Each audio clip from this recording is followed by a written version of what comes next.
terjadi, mungkin tidak terjadi, gitu kan, ya. Jadi ada dua kemungkinan gitu kan dari setiap peristiwa itu, ya kan? Apapun lah ya. Di sini ada misalnya omset penjualan, ya kan, di tempat kamu bekerja misalnya kan.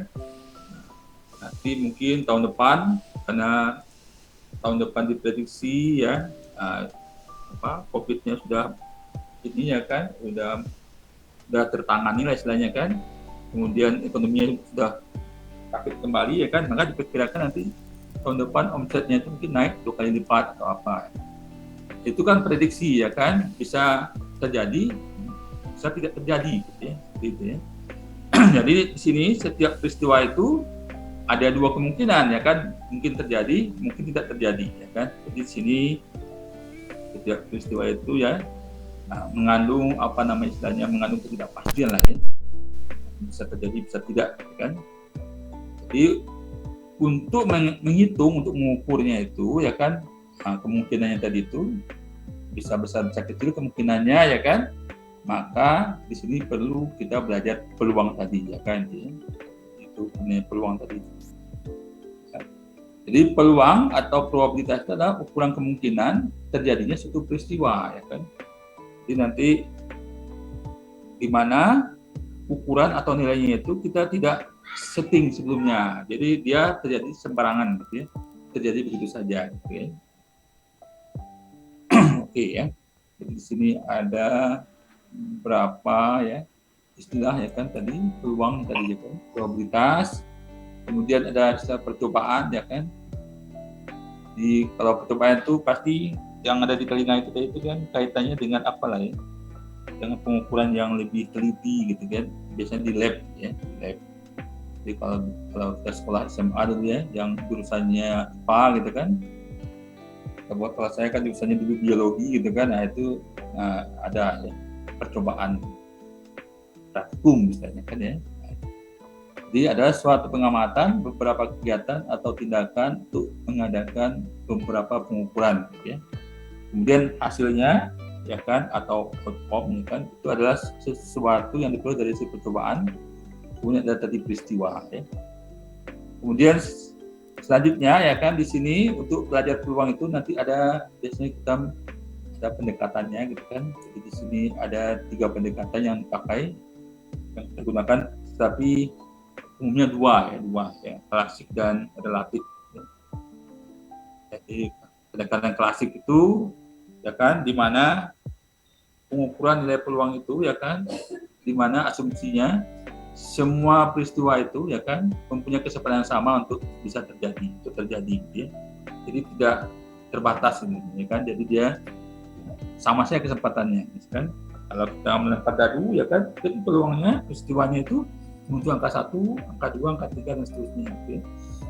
Jadi kesempatannya sama. Itu pendekatan klasik ya kan. Jadi tidak apa namanya, walaupun kita melakukannya percobaannya itu banyak, ribuan kali misalnya kan, jadi kesempatannya tetap sama ya kan. Walaupun kita melakukan percobaannya itu tempatnya berbeda-beda ya kan, tetap hasilnya sama saja kesempatannya. Jadi itu namanya pendekatan klasik ya. Kemudian yang kedua ada pendekatan relatif gitu ya. Jadi pendekatan relatif itu ya kan, di mana asumsinya nilai peluang itu ya diperoleh dari hasil percobaan ya, istilahnya on the spot lah ya. Kapan kita melakukan percobaannya, berapa hasilnya segitu ya kan, jadi sesuai dengan hasil percobaannya. Itu namanya pendekatan relatif ya kan.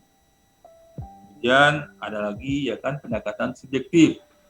Jadi di sini biasanya yang namanya subjektif ya kan, subjektivitas ya kan, dari si penelitinya itu sendiri ya kan. Nah, kadang-kala ya kan kita juga begitu, kebanyakan di kita begitu ya kan. Apalagi misalnya kan kita udah patok sebelumnya ya kan, harus begini, harus begitu ya kan, kita buatkan kriterianya. Itu merupakan salah satu pendekatan subjektif ya kan. Jadi itu kira-kira. Jadi untuk lebih lanjutnya ini di sini penjelasan selanjutnya ya kan. Jadi pengertian peluang secara klasik tadi ya kan, di suatu nilai yang digunakan untuk mengukur besarnya ya tingkat kemungkinan terjadinya suatu peristiwa yang acak gitu ya. Jadi peristiwa acak atau random, ya kan, random event itu merupakan suatu kejadian yang tidak dapat ditentukan dengan pasti sebutnya. Dan namanya peluang ya berarti kita nggak tahu berapa nilainya, ya kan? Nah, kemudian setiap peristiwa mempunyai kesempatan yang sama untuk terjadi. Jadi kalau kita misalkan ada suatu peristiwa, misalnya kan dikatakan itu peristiwa A, maka kita dapat dengan gampang menentukan nilai berapa probabilitasnya atau berapa peluangnya. Jadi peluang dari A itu sama dengan X per N, di mana X itu adalah jumlah terjadinya peristiwa atau jumlah peluang suksesnya, kan? Kemudian N itu adalah jumlah keseluruhan peristiwa atau N sampelnya gitu. Jadi di sini, ya kan, jadi penentuan probabilitas dengan rumus yang ini, ya kan, yang seperti ini, PA peluang A sama dengan X sama dengan N ini mengharuskan kita untuk mengetahui jumlah keseluruhan peristiwanya ini, kan. Jadi, tetapi pada kenyataan tidak begitu, kan. Jadi biasanya, ya kan, tergantung ininya saja, kan, berapa kali kita melakukan percobaan, ya kan. Jadi dari awal kita nggak tahu berapa nilainya. Oke. Kan kadang-kadang gagal, ya kan. Kemudian yang kedua, pendekatan secara klasik, ya kan, ini tadi, ya, ini penentuan ukuran peluang itu lebih susah, ya kan, karena pendekatan secara matematis gitu. Jadi ini sekedar ini saja ya, merit press saja, ya kan. Jadi kalau kamu orang matematik, ya kan, belajar peluang itu kan bisa satu mata kuliah, kan, ya. Oke. Jadi probabilitas secara, ya, pengertian secara frekuensi relatif, ya kan. Jadi di sini jadi frekuensi relatif dari suatu yang sukses yang diperoleh jika suatu percobaan dilakukan berulang sampai tak terbatas, ya kan, dalam situasi dan kondisi yang sama. Nah, kemudian di setiap percobaan itu nanti memiliki kesempatan yang sama untuk terjadi, ya kan. Jadi di sini penentuan nilainya itu, ya kan, dengan limit fungsi, kan. Jadi peluang X itu sama dengan limit N itu tak beringat tadi FI dibagi N, ya kan. Di frekuensi relatif FI, XI itu jumlah tadi sama dengan tadi jumlah terjadinya peristiwa, N itu jumlah keseluruhan peristiwa, ya kan. Di sini, ya kan, untuk penentuan, ya kan, nilai dari probabilitasnya itu, ya kan, jadi lebih agak susah, ya, karena dia secara matematis seperti ini. Oke, kemudian berikutnya kita lanjutkan dengan aturan-aturan peluang, ya kan. Nanti kamu baca lagi. Jadi ini sekedar merefresh saja. Nanti saya fokusnya pertanyaan ujiannya itu adalah penerapan dalam bidang ekonomi, ya. Penerapan peluang dalam bidang ekonomi, yaitu nanti menghitung nilai, ya, nilai harapan, ya, nilai rata-rata matematik, ya. Jadi ini aturan-aturannya ada 6 aturan, ya kan, dari peluang itu, probabilitas, ya kan. Yang pertama, ini yang penting yang harus diingat, ya kan, kalau kita menghitung nilai peluang itu, nilai atau ukuran dari peluang, ya, dari satu peristiwa itu ya tidak pernah negatif, ya kan, tidak pernah negatif, artinya tidak pernah kecil dari 0, ya kan, atau tidak pernah lebih besar dari 1 atau maksimal sama dengan 1. Ya, jadi kalau nanti kamu menghitung-hitung berapa nilai peluangnya gitu kan, ternyata hasilnya negatif atau ternyata hasilnya lebih besar dari 1, berarti itu sudah salah, ya. Salah, ya. Jadi nanti kalau ditanya berapakah nilai peluang dari suatu peristiwa atau taruhlah itu peristiwa A, maka nilainya itu berada pada range 0 sampai dengan 1, ya kan. Jadi jangan sampai nanti lebih dari 0 atau lebih besar dari 1. Itu aturan yang pertama, ya.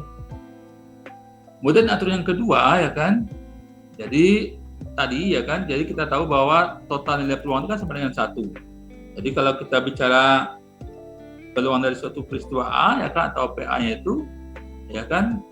Nah, jadi nanti ada apanya? Kan tidak mungkin hasilnya 1, okay? Jadi ada yang tidak suksesnya lah istilahnya, kan, atau probabilitas yang tidak terjadi dari peristiwa A itu atau komplemennya, gitu, ya. Nah, disebut dengan peluang dari A absen simbolnya. Jadi A absen lawannya gitu kan, maka besarnya peluang dari A absen itu sama dengan 1 dikurang peluang A, atau peluang A tambah peluang A absen sama dengan 1. Jadi maksimal 1 ya, sama dengan 1. Di sini contoh yang sederhana. Sebenarnya ini kamu bisa melihat mandiri ya kan, ada contoh-contohnya langsung ya. Oke, kemudian contohnya yang sederhana ya kan. Misalnya probabilitas barang rusak yang dihasilkan oleh sebuah mesin itu ya 0,05, 5% kan. Nah, berapakah probabilitas barang tidak rusak? Jadi PA absennya berapa? Jadi kalau PA itu dianggap yang rusak ya kan, PA absennya berarti tidak rusak. Jadi yang tidak rusak itu sama dengan 1 dikurang ya PA tadi, peluang dari A tadi sama dengan 1 dikurang 0,05 sama dengan 0,95 gitu ya. Itu aturan yang kedua. Kemudian aturan yang ketiga ya. Jadi di sini dikatakan ada dua peristiwa A dan peristiwa B itu ya yang saling eksklusif namanya, atau saling meniadakan ya, atau saling berlawanan ya, saling meniadakan ya kan. Jadi terjadinya peristiwa yang satu, peristiwa yang lain tidak terjadi gitu ya. Jadi seperti itu ya. Jadi di sini dikatakan dia mutually eksklusif ya kan, apabila peristiwa yang satu menyebabkan tidak terjadinya peristiwa yang lain. Kan? Jadi maka nilai peluang dari A atau B ya kan, atau peluang A gabung B ya kan, U itu seperti U itu union ya, gabungan B sama dengan peluang A tambah peluang B. Oke ya, di sini contohnya misalkan ya kita melempar dadu ya sekali ya kan, misalnya berapakah peluang munculnya mata dadu 6 dan mata dadu 2 misalnya. Anggaplah misalnya mata dadu 6 itu peristiwa A, mata dadu 2 itu peristiwa B. Maka peluang dari A, peluang dari B itu berapa? Nah, jadi kita bisa hitung ya, peluang A sama dengan 1/6, peluang B sama dengan 1/6 juga kan. Maka nilai probabilitas A atau B sama ya diperoleh dari A gabung B tadi sama dengan 1/6 tambah 1/6, maka sama dengan 2/6 atau 1/3. Itu kemudian itu kalau kita ya mengamati hanya dua peristiwa ya kan, hanya 2 kejadian gitu. Bayangkan kalau nanti kejadian banyak ya, lebih banyak lagi gitu ya. Nah, jadi yang hubungannya juga sama ya kan, saling meniadakan tadi ya kan, mutually eksklusif gitu. Maka nanti misalnya ada peristiwa A, B, C, D, E, F, G ya dan seterusnya. Maka nanti kita bisa menghitung peluangnya. Nah, tinggal ditambahkan saja PA tambah PB tambah PC tambah PD ya dan seterusnya. Atau di sini disebutkan PA 1 digabung A2, A3, A4 dan seterusnya kan. Maka nanti nilai peluangnya itu tinggal ditambahkan. Oke, itu aturan yang ketiga ya. Kemudian aturan yang keempat, kalau tadi yang ketiga itu saling meniadakan atau tidak ada keterkaitan gitu ya, saling lepas namanya ya. Jadi yang keempat ini dikatakan dua peristiwa dikatakan tidak saling lepas atau ada keterkaitan ya kan, atau dia terjadi secara bersama-sama gitu ya.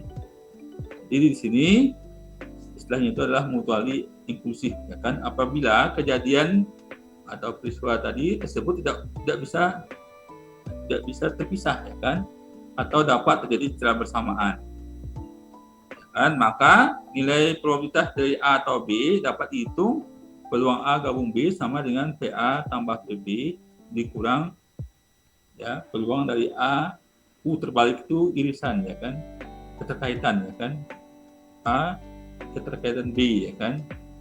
Jadi kalau kamu belajar himpunan ya kan, atau diagram Venn gitu ya kan, itu ada himpunan semesta ya kan, ini diagram Venn itu ya, diagram Venn ya kan, nanti ada itu namanya semesta ya kan, nanti ada A B ya kan, nah, nanti A itu apa, B itu apa, nanti ada yang di tengah-tengah yang A-nya ada, B-nya ada gitu ya, itu namanya keterkaitan tadi, irisan. Di contohnya di sini, misalkan ya probabilitas untuk memperoleh kartu as atau kartu hati dari ya kan setumpuk kartu break itu ya kan berapa gitu ya, berapa probabilitasnya. Jadi di sini berarti kita harus tahu dulu kartu as itu ada berapa. Jadi kita tahu bahwa kartu as itu ya kan 4 ya kan jenisnya ya. 4 motif ya kan. Ada as hati, as keriting ya kan, as kop dan as wajib istilahnya ya. Kemudian jumlah kartu itu ya kan kita tahu bahwa jumlahnya berapa ya kan.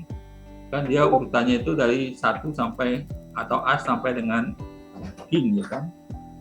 1, 2 dan seterusnya sampai king ya. Nah, ada 13 kartu ya kan, jenis kartu ya. Nah, kemudian setiap kartu ada kartu asnya.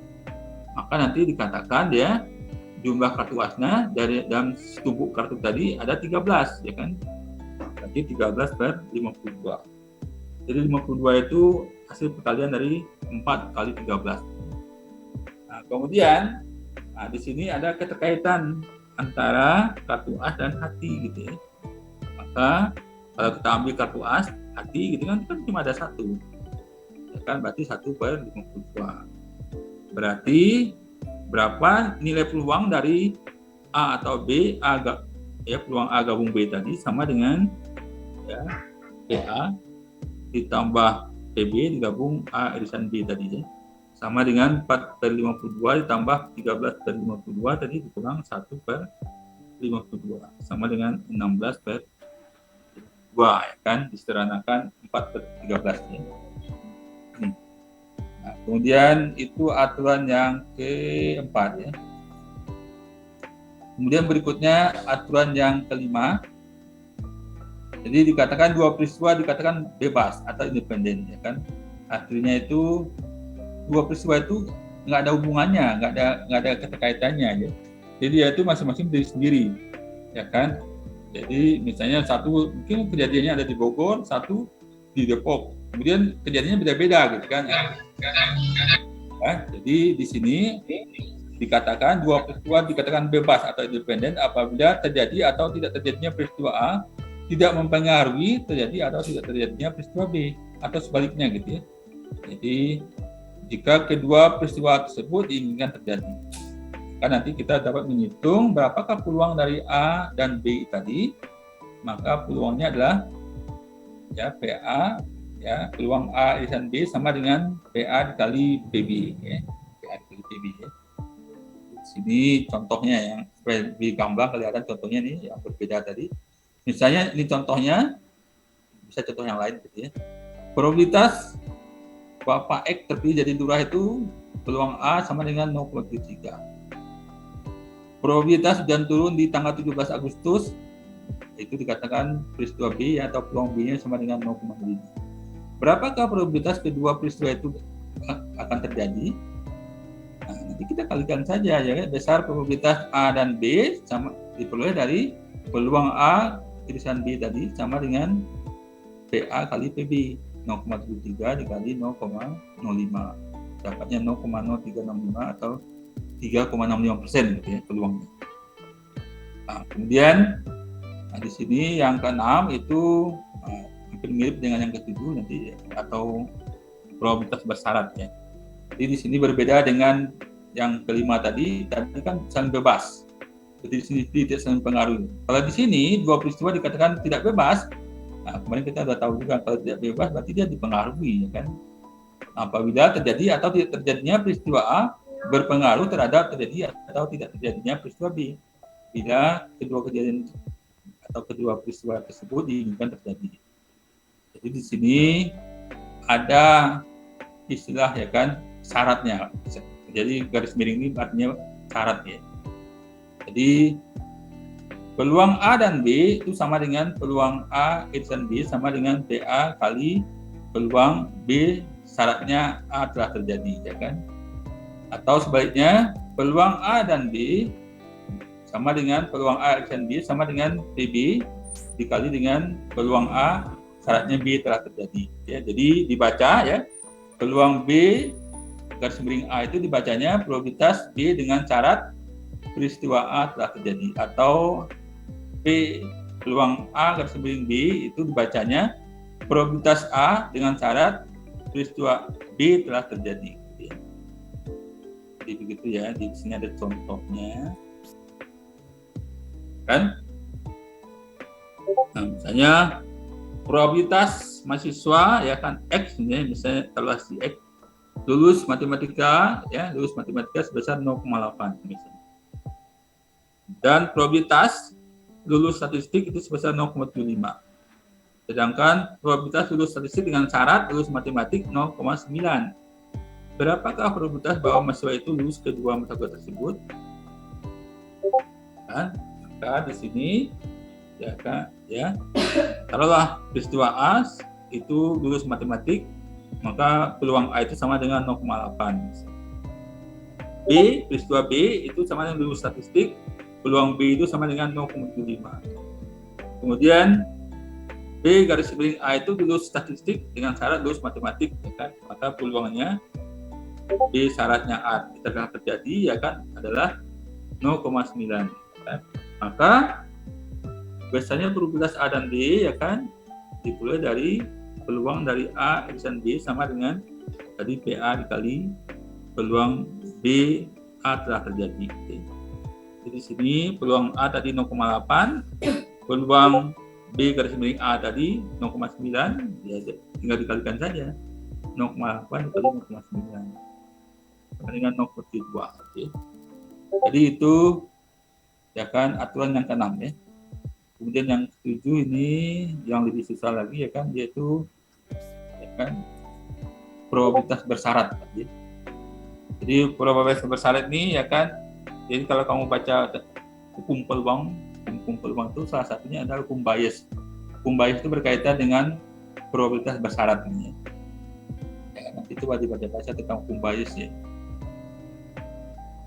Jadi peristiwa tidak bebas tadi yang poin F tadi yang di atas tadi sebelum kita bahas sering dianggap sebagai probabilitas bersyarat ya kan, karena terjadinya peristiwa itu berpengaruh terhadap peristiwa yang lain ya kan, satu padahal itu bukan katanya ya. Jadi dalam peristiwa tidak bebas, kedua peristiwa tersebut diinginkan dua-duanya terjadi secara bersamaan. Sedangkan dalam probabilitas bersyarat ini ya kan tidak seperti itu ya. Yang diinginkan adalah nilai probabilitas suatu peristiwa apabila peristiwa yang lain sudah terjadi atau telah terjadi. Jadi di sini ada dua perumusan, nanti tergantung pertanyaannya. Berapakah peluang dari A syaratnya B telah terjadi, kan?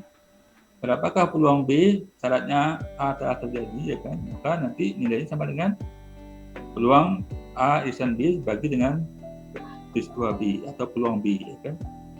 Atau peluang A dan B dibagi dengan B peluang dari A itu tadi, ya. Jadi, seperti itu, kan? Kita bisa lihat contohnya, ya kan? Nah, kemudian kita lanjut dulu. Kemudian sebelum kita lanjutkan dengan aplikasi atau penerapannya, di sini kita tunjukkan juga ya cara menentukan ya kan berapa banyak peristiwa ya kan dalam kan ada 4 metode ya, 4 cara dalam menetapkan atau menentukan jumlah peristiwa atau kejadian itu. Sini ada 4 cara, kita tulis ya seperti ini. Nanti kita bisa hitung pakai kalkulator ya kan. 4 cara untuk menentukan banyaknya kejadian ya atau peristiwa ya. Peristiwa atau kejadian. Nah, ya kan? Yang pertama itu ada namanya dengan metode faktorial ya kan. Faktorial atau mungkin kamu kalau lihat di kalkulatornya itu seperti ada huruf X tanda seru ya kan. Itu artinya X tanda seru itu dibacanya faktorial ya. Kan? Jadi di sini cara menentukan berapa banyak peristiwanya, contoh misalnya 5. Dari 5 ini berapa kombinasinya, berapa kemungkinan peristiwanya itu. Ya kan? Jadi caranya kalau pakai kalkulator langsung ada hasilnya. Jadi kamu tekan cari saja ya kan 5 faktorial gitu ya. Di sini kan ada 5 faktorial itu di bawah, kalau di kalkulator saya itu ada di bawah mode itu ada X tanda seru gitu ya. Jadi kamu tekan aja ya 5 shift ya kan. Nah, nanti ada hasilnya dapat langsung 120 gitu ya. Atau kalau manual itu ini artinya 5 ya kan dikali ya, 4 dikali 3 ya kan dikali 2 dikali 1 ya kan. Jadi ini sama dengan 120 ya. Tadi kalau langsung hitung 120 ya kan. Ini namanya faktorial ya. Berarti ada dari 5 faktorial ini ada 120 peristiwa ya kan yang mungkin terjadi ya. Yang terjadi. Kemudian yang kedua yaitu permutasi. Permutasi ya kan, atau disimbolkan dengan ya kan P ya kan, permutasi. Nanti cara menghitungnya itu penyimpulannya adalah ada NPR atau di kalkulator itu, kalau di kalkulator saya tadi NPR namanya ya. Ini juga langsung dapat dihitung, atau NTX gitu ya, boleh juga ya kan, kita hitung nanti ya kan NTX misalnya. Ini dapat ditulis dengan PNX ya kan, sama dengan nanti menghitungnya kalau manual itu N faktorial dibagi dengan N kurang X faktorial. Jadi di sini untuk menentukan berapa permutasinya itu, jadi urutan susunan itu sangat berpengaruh ya kan. Jadi susunan datanya itu atau urutannya itu berpengaruh ya kan. Walaupun nanti berpengaruh ya. Walaupun nanti misalnya unsurnya sama tapi dia susunnya berbeda, berarti tidak sama gitu ya. Jadi seperti ini ya. Jadi kalau dia itu misalnya ada A, B, C, itu tidak sama dengan nanti misalnya ya CBA misalnya. Walaupun unsurnya sama, jadi tidak sama nilainya. Gitu. Jadi kalau dia ABC berarti sini juga ABC, kan? Jadi itu nanti apa bedanya dengan kombinasi gitu. Jadi di sini urutan atau susunan data itu harus diperhatikan ya. Oke, nah contoh misalnya berapakah kombinasi 10 ya kan, dari 10 soal itu 5 misalnya kan yang betul misalnya gitu ya.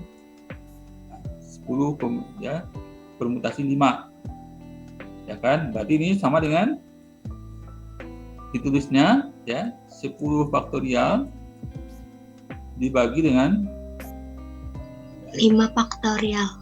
Nah 10 kurang 5 faktorial. Oke ya. Oke, ini jadi kamu nanti bisa hitung nih ya kan, kalau pakai kalkulator ini langsung dapat hasilnya, tinggal dihitung pakai kalkulator saja nih. 10 shift di atas, di bawah del itu kan ada NPR kalau di kalkulator saya itu. Nah, kamu tinggal tekan saja nih shift ya kan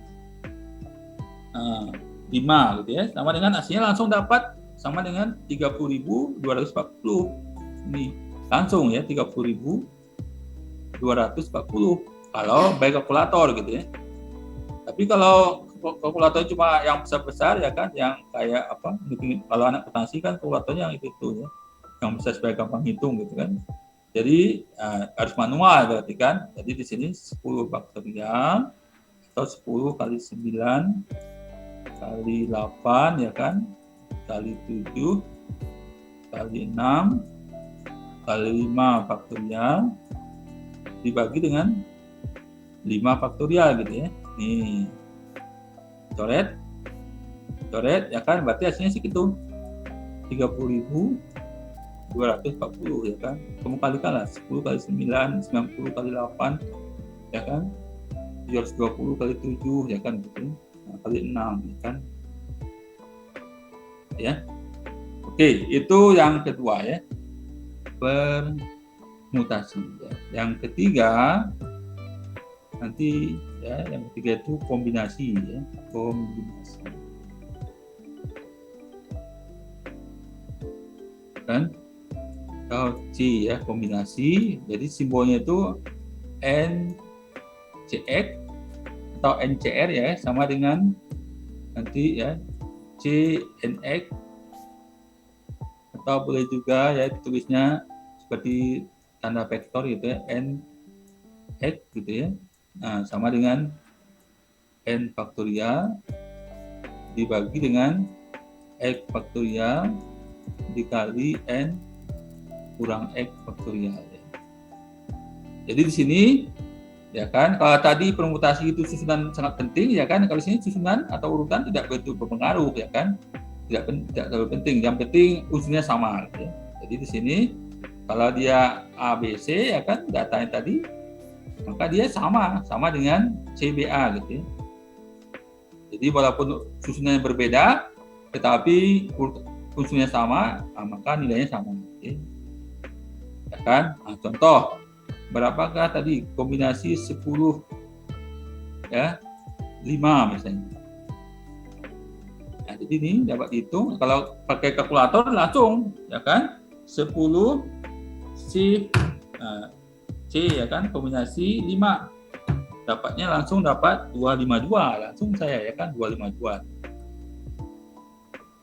Jadi kalau tidak ada kalkulatornya ya berarti hitung manual seperti tadi, ini waktunya mau habis ya. Jadi berarti ini 10 faktorial ya dibagi dengan 5 faktorial dikali 5 kan. Jadi di sini kalau langsung pakai kalkulator tadi dapatnya 252. Jadi kalau kita itu manual ya kan, berarti di sini 10 faktorial dibagi tadi ya 5 faktorial dikali 10 dikurang 5 faktorial gitu ya. Ini sama dengan 10 kali 9 kali 8 kali 7 kali 6 kali 5 faktorial dibagi dengan 5 faktorial kan. Correct. Berarti ini sama tadi dari itu tadi 20.000 ya kan. 20.000 berapa tadi? 30. Ya 20.000. 30.000 ya.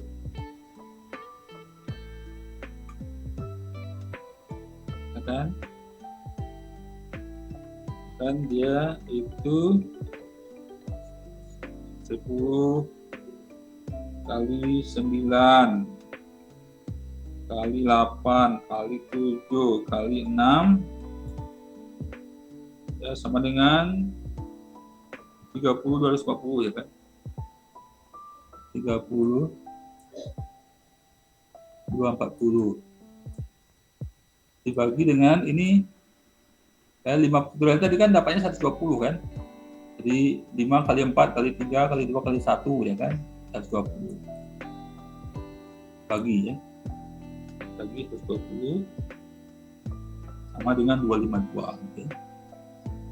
Ini ya 252 ya. Ini begitu caranya ya, kombinasi kan. Sebenarnya ini nanti kombinasi ini nanti kalau kamu nanti belajar distribusi peluang itu ada distribusi binomial itu juga menggunakan kombinasi ini ya kan, kombinasi ya. Jadi aturan yang ketiga. Kemudian aturan yang keempat atau metode yang keempat yaitu aturan MM namanya, aturan M kali M ya. Ini gampang, paling mudah ya kan, tinggal dikalikan M kali M ya kan. Misalnya kamu nih, satu kelas itu isinya berapa orang? 20 orang ya kan. Misalnya M pertama 20 ya kan. Kemudian M keduanya ini misalnya ya, misalnya 3 ya. 3 itu ingin dipilih 3 orang pengurus kelas ya kan. Ada ketua kelasnya, komtingnya, ada sekretaris, ada bendahara ya kan. Maka dari sini berapa kombinasinya? Berarti kamu tinggal kalikan saja M kali M. Ya kan? Sama dengan 20 kali 3 gitu ya. Berarti di sini diperoleh 60 kombinasinya kan? 60 kemungkinan peristiwanya gitu ya. Nah, ya. Jadi ini ya kan, tapi untuk selanjutnya nanti yang dipakai kombinasi ya. Nanti untuk diskusi binomial ya. Oke. Ini kira-kira ya ada 4 aturan tadi, faktorial, permutasi, kombinasi, dan aturan FM ya. Kemudian kita kembali ke materi tadi ya kan, PPT tadi. Sebenarnya di sini ada ya penjelasannya ya kan.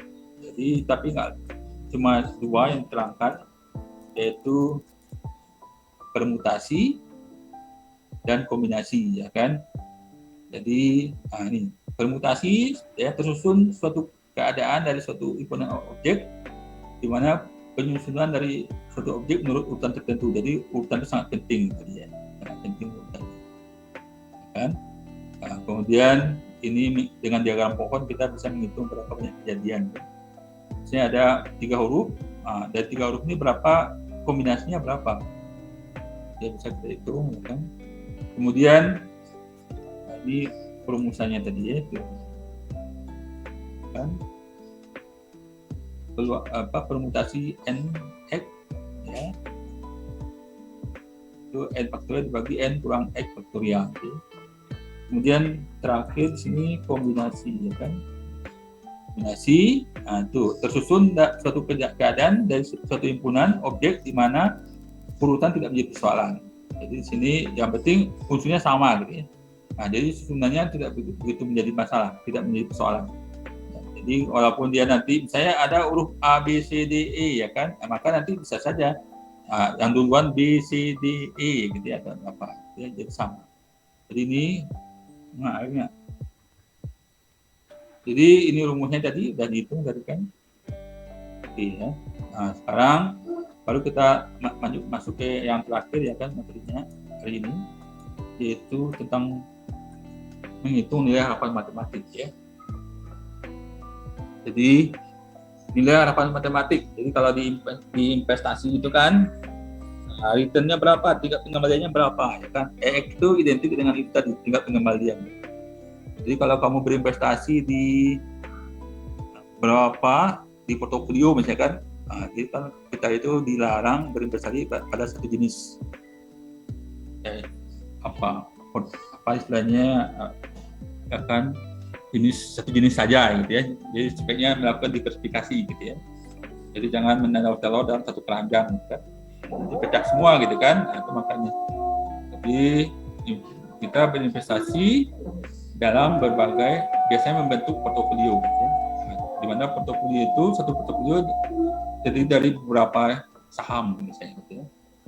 Jadi kalau kita berinvestasi dalam satu jenis saham, nanti kalau sahamnya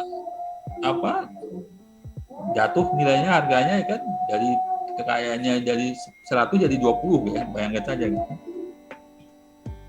gitu ya, kira-kira begitu. Nah kemudian di sini bagaimana cara menghitungnya ya kan, jadi nilai harapan itu atau expected return-nya itu atau EX-nya itu ya kan, jadi sama dengan sigma N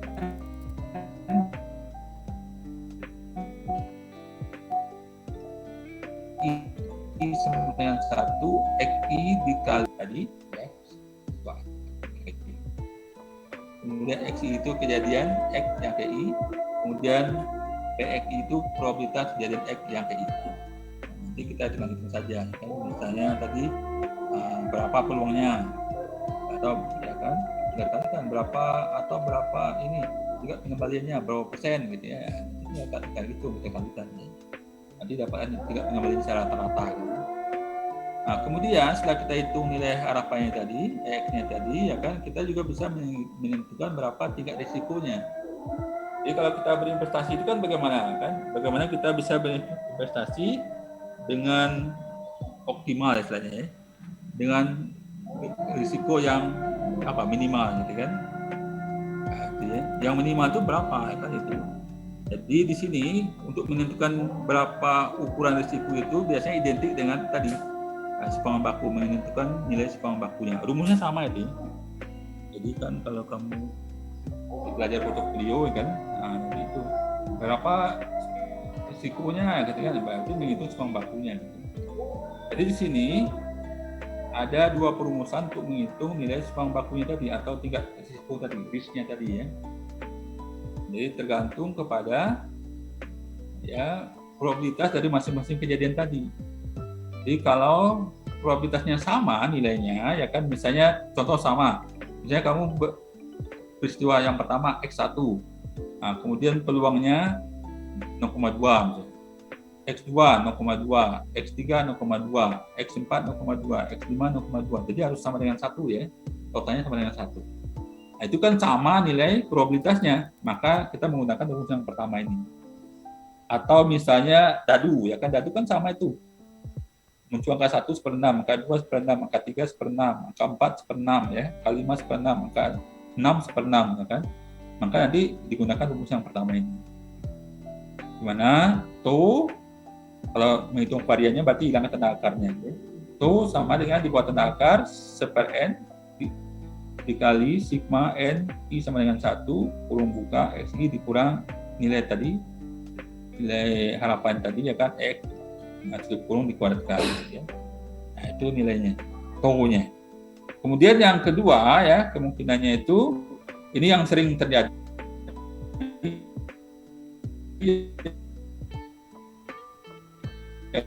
kan, di mana nilai yang begitu yang beda-beda, ya kan? Yang penting nilai digunakan jika masing-masing variabel x tidak mempunyai probabilitas yang sama. Misalnya contoh, ya, misalnya x1 itu nilai peluangnya 0,1 misalnya, x2 0,2, ya kan, x3 0,3 ya, x4 misalnya kan 0,3 gitu ya. Jadi beda-beda gitu ya, beda-beda. Nanti berarti rumus yang ini yang dipakai ya. Tau ya sama dengan atau sumbang bakunya itu sama dengan dibuat tanda akar sigma i sama dengan 1 kurung buka xi dikurang ex ya kan. Nilai harapan tadi tutup kurung dikuatkan dikalikan dengan nilai peluangnya. Peluang dari x tadi ya.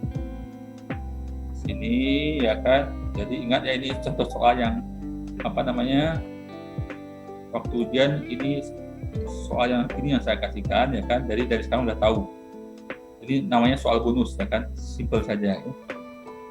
Oke, nah kemudian di sini ada contohnya bagaimana menghitung nilai harapan tadi ya kan. Misalkan nih ya, menurut suatu daftar kematian ya, mortality table tadi ya kan, probabilitas seorang yang berumur 25 tahun akan hidup 1 tahun lagi sebesar 99,99%. Nah, sebuah perusahaan asuransi juga menjual polis kepada orang yang demikian dengan premi Rp100.000 per lembar ya kan. Nah, kemudian uang penggantinya kalau dia seandainya dia meninggal ya kan, dia dapat uang penggantinya itu ya Rp10 ya kan. Berapakah keuntungan yang diharapkan oleh perusahaan asuransi tersebut untuk setiap lembar polis yang terjual? Nah, sini berarti taruhlah nanti P1 itu atau X1 itu nanti peristiwa X ya kan yang pertama ya kan, berarti peluang X-nya itu X1 sama dengan 99,99 ya kan. Nah, keduanya berarti X2-nya nilai 100 juta, jadi peluangnya itu sama dengan 1 dikurang 99 tadi yang tidak terjadi ya kan. Jadi 0,01 ya kan. Nah, jadi berapakah nilainya ya kan, tinggal dihitung saja ya.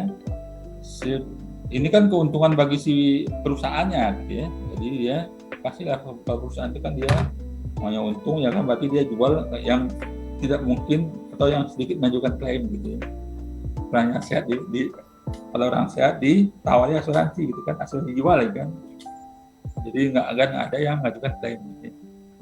Kadang nggak ada yang meninggal kan gitu ya. Jadi di sini caranya ya 100.000 dikali 99,9 dikurang dengan tadi uang pengganti tadi, nilainya kan 0,1 dikali 10 juta di 99.990 dikurang 1.000 sama dengan ini. Besar sekali ya keuntungannya per lembar polis tadi, 98.990. Bayangkan kalau dia menjualnya sampai 10.000 lembar polis ya kan, itu berapa? Oke, Atau di sini saya juga punya contoh soal yang lain ya kan. Ini yang sama yang pernah saya tanyakan dulu. Akan ujian ya. Sini ada ini ya. Nanti tinggal divariasikan saja ya kan. Nah, di sini contohnya ya kan. Berikut adalah data mobil tertua dengan peluangnya. Ini misalnya berpatokan data tahun lalu, tahun depan kita bisa memprediksi, memperkirakan ya kan. Berapa jumlah mobil terjual dengan nilai peluangnya, ya kan? Nah, di sini misalnya ada waktunya 15 hari, 30 hari, 45 hari, 60 hari. Kemudian si showroom tersebut ya kan dia mampu menjual 15 hari 5 unit mobil, 30 hari 10 unit mobil, ya kan 45 hari 15 unit mobil. Kemudian 30 hari ya atau 60 hari 30 unit mobil. Masing-masing peluangnya beda-beda nih kan, 0,2, 0,3, 0,3, 0,2. Dimana kalau kita totalkan itu hasilnya sama yang satu, ya kan? Nah di sini kamu bisa hitung pakai Excel ya kan, tinggal dikalikan saja di sini bikin lagi XI atau EX-nya berapa ya kan? Di sininya hitung nilai variannya gitu ya, atau simbang bakunya. Oke, kita hitung pakai Excel ya.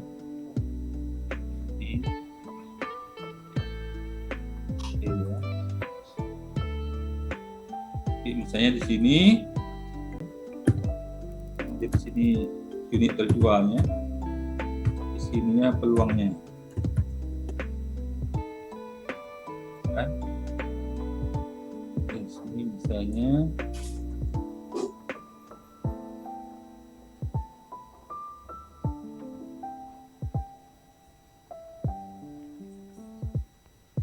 ini soal bonus ya, saya yakinkan ini soal bonus gampang ya kan.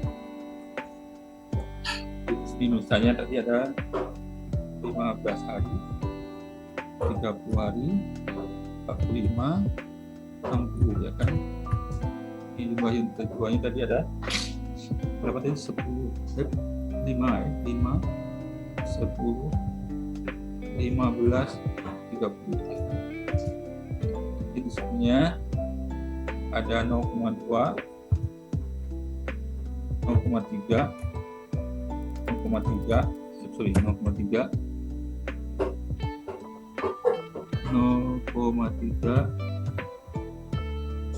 0,2 ya.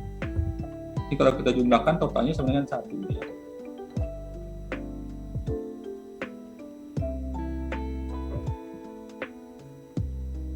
Nah, pertama kamu hitung dulu berapa nilai ya, EX-nya berapa? EX ya kan. Nah, EX itu kan rumusnya sama dengan XI dikali dengan peluangnya kan. P X I ya kan. Ya.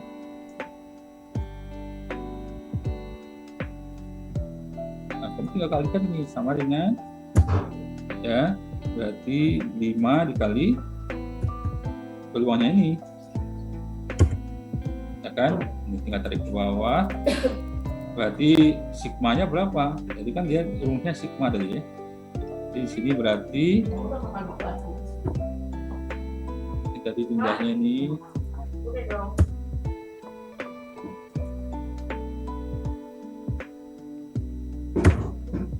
jumlahnya 1,00, ini 14 ya kan.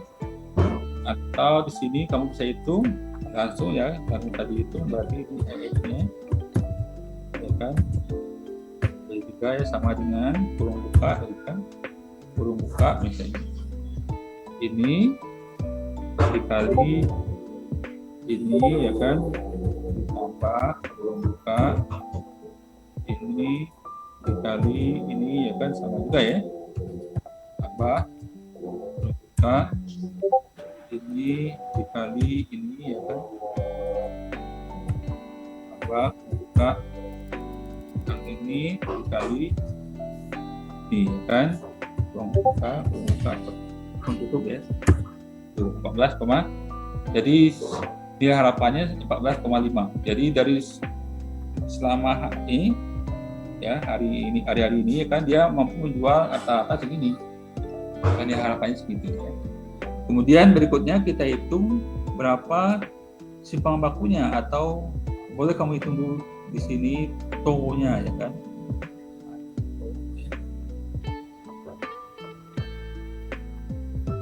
Bakunya ya kan.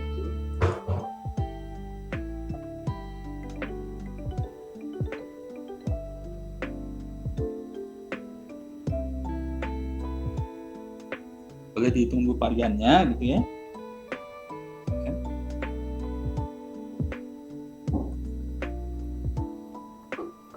Atau kuadrat ya.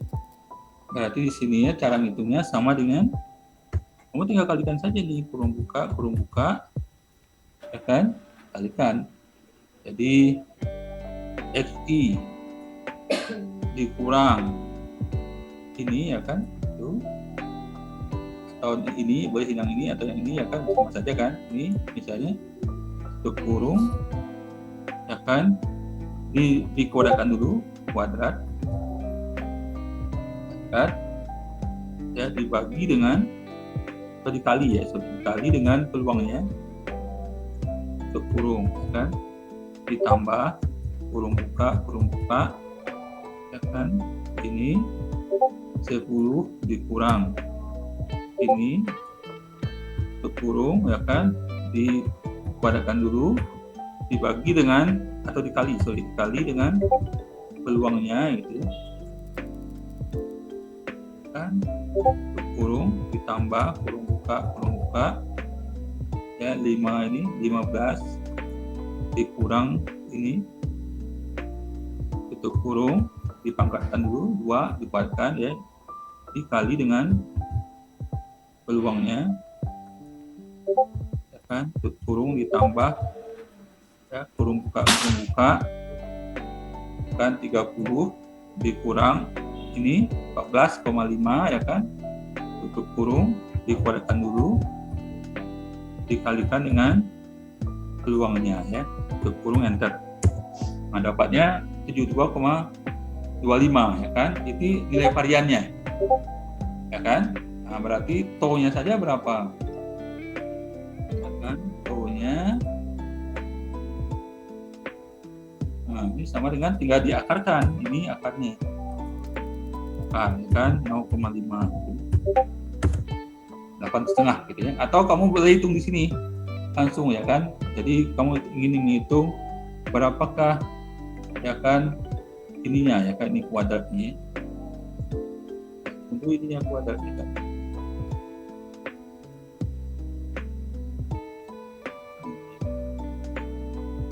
Boleh dihitung salah satu ya kan, sama dengan atau nanti tinggal dikunci gitu ya. Ini kurung buka ini dikurang ya kan, ini untuk kurung dikuadratkan ya kan, dikalikan dengan ini. Jadi kalau kita tarik ke bawah ya kan nggak bisa, salah ini kuadrat, harusnya belum ada kuadrat dikali dengan peluang tuh ya.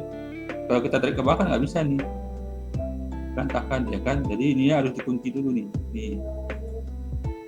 ya, rata-rata nilai tadi nih harapan tadi dikunci dulu, tarik ke bawah ya.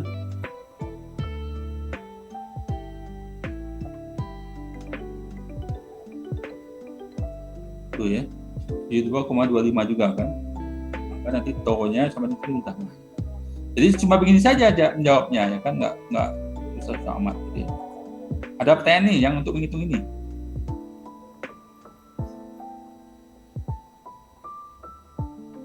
Ada pertanyaannya?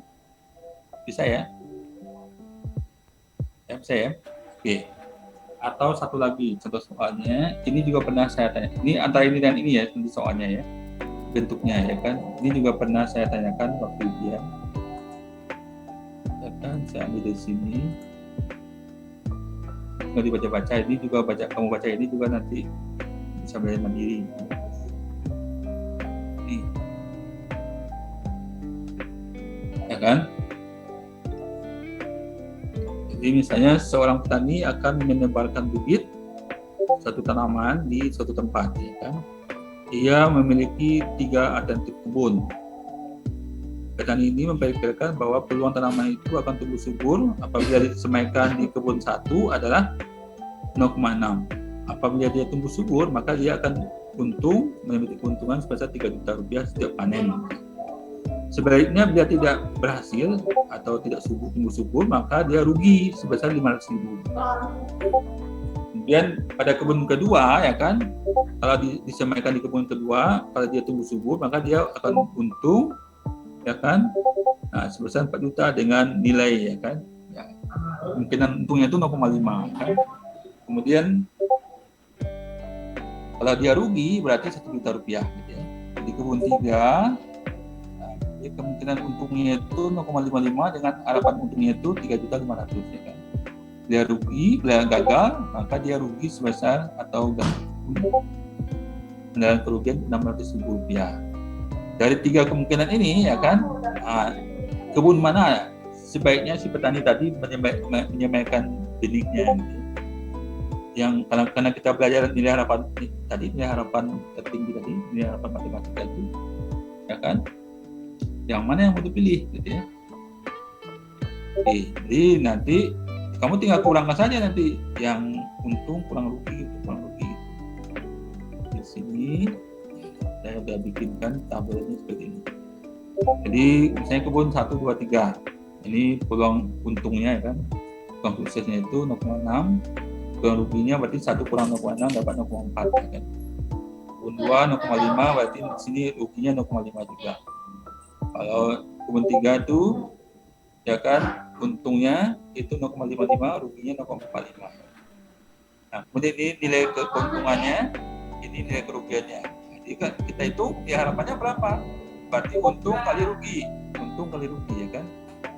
Berarti 0,6 dikali 3 juta dikurang 0,4 kali 500.000. Berarti 1.800.000 dikurang 200.000, 1.600.000 gitu ya.